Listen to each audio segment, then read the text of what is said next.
Rolex is one of the most luxury brands in the world, valued today at around $8 billion. Its history dates back a century ago and began with an orphan teenager whose inheritance was stolen away from him. With nothing other than his determination to overcome his challenges, he ran away from his hometown and moved to another country. After a few years working his way out, he decided to follow his passion and opened a watchmaking business. Little did he know that this business venture would lead him to pioneer modern wristwatches, changing its whole industry and creating a billion-dollar empire.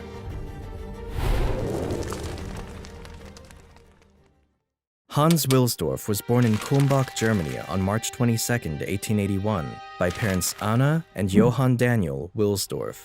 He was the second son of 3 children.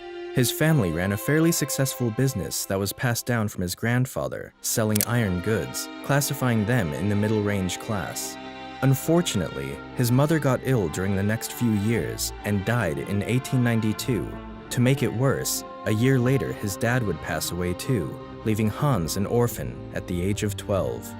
Now under the custody of his mother's brothers, his uncle immediately decided to sell his family's business and used some of the money for their education, putting all 3 of them in a nice, prestigious boarding school called Ernestinum Coburg in Bavaria, Germany.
One day, Hans had enough of the way of his life and left the boarding school in Germany to move to Geneva, Switzerland. At the age of 19, he got himself a job as an apprentice for an international pearl exporting company. This company was buying pearls from various markets and would sort, grade, and package them for sale to jewelers. He noticed the company wasn't really creating anything, but was still making great profits. There, he immersed himself to learn their business tactics and was making good money for his age. One day, Hans received a letter from his friend who offered him a job for a company called Kuno Korten. Kuno Korten was one of the biggest high-quality watchmaking businesses at the time and was exporting about 1 million Swiss francs worth of pocket watches each year. They also produced some of their own watches from scratch. This well-known company was based in La Chaux-de-Fonds, the place he always wanted to go. Even though the company he was already working at was more beneficial for him, his curiosity for the place and the business around watches were stronger. Therefore, in 1900, he moved to La Chaux-de-Fonds to work for this company. He was hired as an English correspondent and clerk thanks to his ability to write and read English that he learned back in school and was getting paid with a monthly salary of 80 Swiss francs. He was also responsible for winding hundreds of pocket watches every day and verifying they were accurate. He picked up tremendous insight into watchmaking and obtained a big deal of knowledge about how all types of watches were produced. However, his time there was cut short. He had to go back to Germany and serve in the army after only 2 years at Kuno Korten. After his service, at 22 years old, he moved to London, England to work for another company of high-quality watches. There, he was responsible for a bigger role and was now in charge of increasing their sales. During the 2 years he stayed there, he successfully managed to find more clients for the company and grew their sales over time. By then, he was already thinking about building his own business of watches and was learning everything he could to further his knowledge into his future business. During those years, he also met his future wife, Florence Frances May Crotty, and would get married shortly after.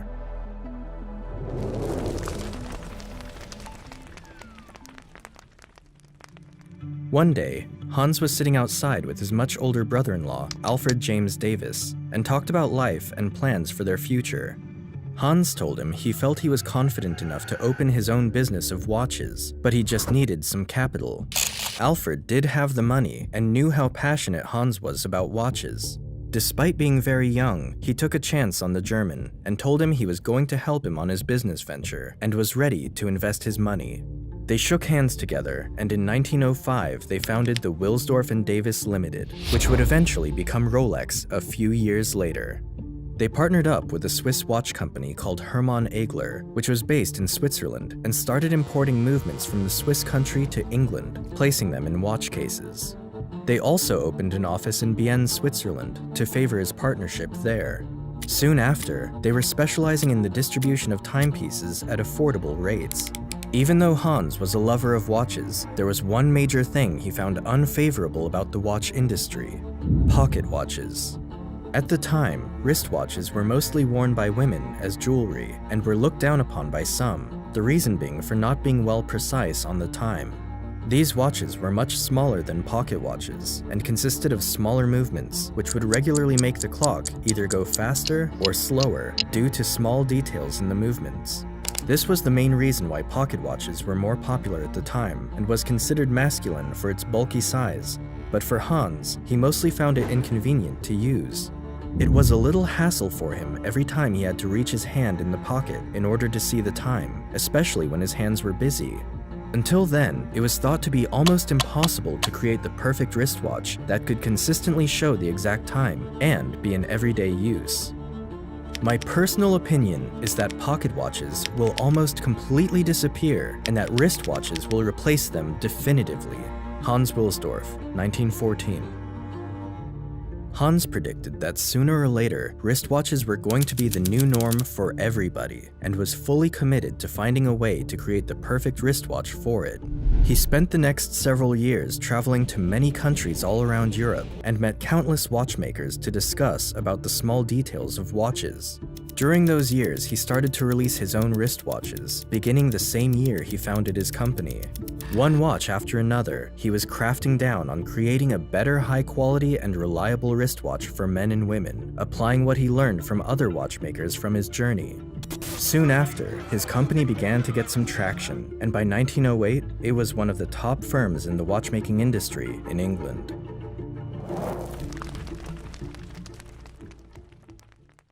By now,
sunshine and rainbows for Hans. In 1914, the British applied 33% tax for all companies registered in Great Britain that were exporting goods across international borders. It became a big concern for Hans, so he moved his company's headquarters from London to Bienne, Switzerland, in order to avoid these taxes. Another reason for his move was because of the World War. People from Britain began to dislike the Germans. Since the name Hans Wilsdorf was clearly German, and even though he registered Rolex before, he was still using the Wilsdorf and Davis name in England, which was getting looked down upon. This also led him to completely switch his company name from Wilsdorf and Davis Limited to the Rolex Watch Corporation Limited in 1915. 10 years later, Hans would also register Rolex's famous trademark logo of the 5-star crown, which became implemented from then on the dial of their watches. In 1919, the Rolex Watch Corporation moved its main office from Bienne to Geneva, where it still stands today. From now on, the company focused on manufacturing the watch movements in Bienne and would transport them to Geneva, where they carefully verify the movements were accurate, finishing them with their high-class design and launching their products. It's here in Geneva where Hans would go all in with his team to improve the technical innovation of the wristwatch. We must succeed in making a watch case so tight that our movements will be permanently guaranteed against damage caused by dust, perspiration, water, heat, and cold. Only then will the perfect accuracy of the Rolex watch be secured. Thanks to his patience and determination, it eventually paid off, and paid off big time. In 1926, Rolex released their new model that would forever change the watch industry, the Rolex Oyster, the first ever waterproof wristwatch in history. This new model was sealed with a very tight case that provided an optimal protection for the small watch movements inside, leading it to be waterproof. Hans knew this was revolutionary, and people would certainly be interested in it, but he decided to wait for the perfect opportunity to present it to the world in a very creative way.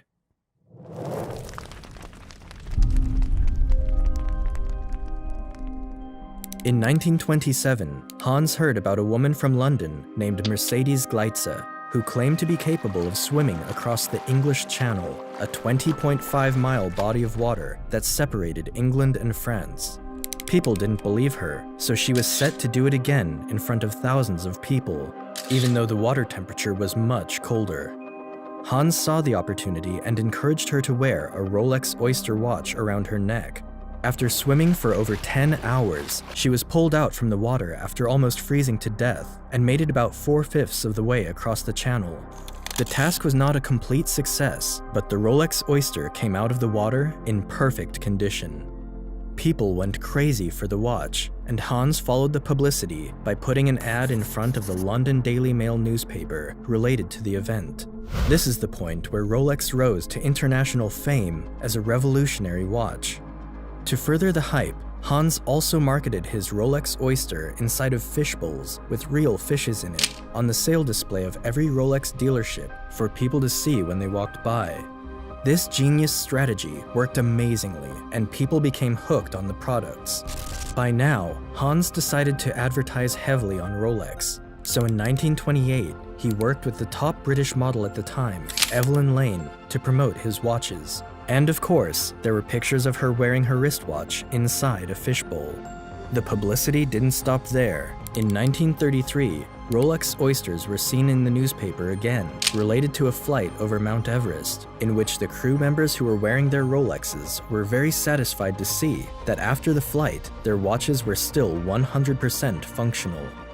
Another example was when the famous driver, Malcolm Campbell, set a speed record for driving around 300 miles per hour wearing his Rolex in 1935. Hans asked his permission to publicize it, and Malcolm accepted it, refusing to get paid. At this point, people began to perceive Rolex not only as a high-quality designed watch, but also as a trustworthy, reliable, and technical wristwatch that anyone can wear for everyday use. Only great marketing is needed to make a company successful.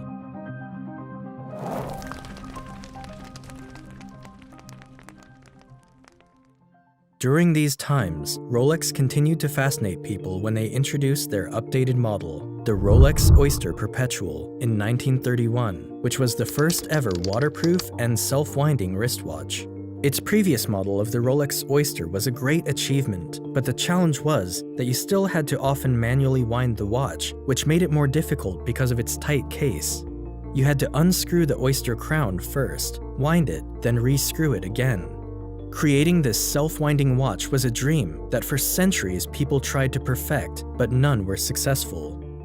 From 1934 to 1940, Hans also produced some high-quality watches outside of the Rolex firm and trademarked it under his own name, but it was discontinued due to the hatred that French, British, and US markets had for Germany.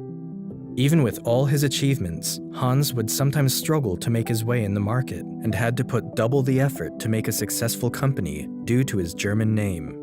When World War II broke out, Rolex took a hard hit. It became difficult and expensive to export products outside of Switzerland to some other big markets in Europe. Hans was frustrated with the situation, and to add to his bad luck, another tragedy followed. His wife passed away in 1944. To commemorate his wife, he established the Wilsdorf Foundation, a charity organization for social causes. Something to mention, shortly before Hans' death, he transferred 100% ownership of Rolex to the Wilsdorf Foundation, which still owns and controls Rolex to this day. Therefore, Rolex will never go public or be sold, nor will they ever pay any taxes because it's essentially a charity. As soon as World War II finished, Rolex started to take off, and tremendously. To give you an idea, in 1946, Rolex had sold its 50,000th certified Rolex chronometer, which they started certifying 20 years ago. By the next year, in 1947, their sales reached their 100,000th certified Rolex chronometer, doubling their sales from the past 2 decades in a single year. Its success was backed up from his new model that was released in 1945, the Rolex Datejust, the first waterproof self-winding wristwatch to indicate the date of the month on the dial. This was followed by another revolutionary model nearly 10 years later, the Rolex Day-Date, the first waterproof and self-winding wristwatch to not only include the date of the month, but also the day of the week. These types of watches are still seen to this day, which is often the standard for normal use of wristwatches.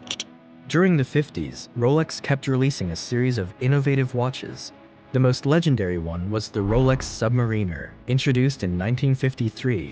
It was the first deep-diving waterproof wristwatch that could reach 100 meters deep in the ocean without getting dysfunctional. Hans Wilsdorf died in the year 1960. Following his death, Rolex started to approach itself as the luxury brand it is today. The company focused their marketing more toward being an exclusive watch collection for people of high society, which worked. Another factor to consider is that in 1985, Rolex started to manufacture their watches with 904L, a very endurable and expensive steel, becoming the first watch to ever do so, which is one of the reasons for their expensive prices. Today, Rolex remains as the most recognizable watch brand in the world. From an orphan boy who started with nothing, Hans Wilsdorf went for his own path and is responsible for changing the watch industry to what we know today. His passion for design and technical innovation has placed him on the list of one of the most influential men in the industry, and his legacy can be seen today in every person wearing a Rolex. Thank you all for watching, make sure to subscribe, and until the next one.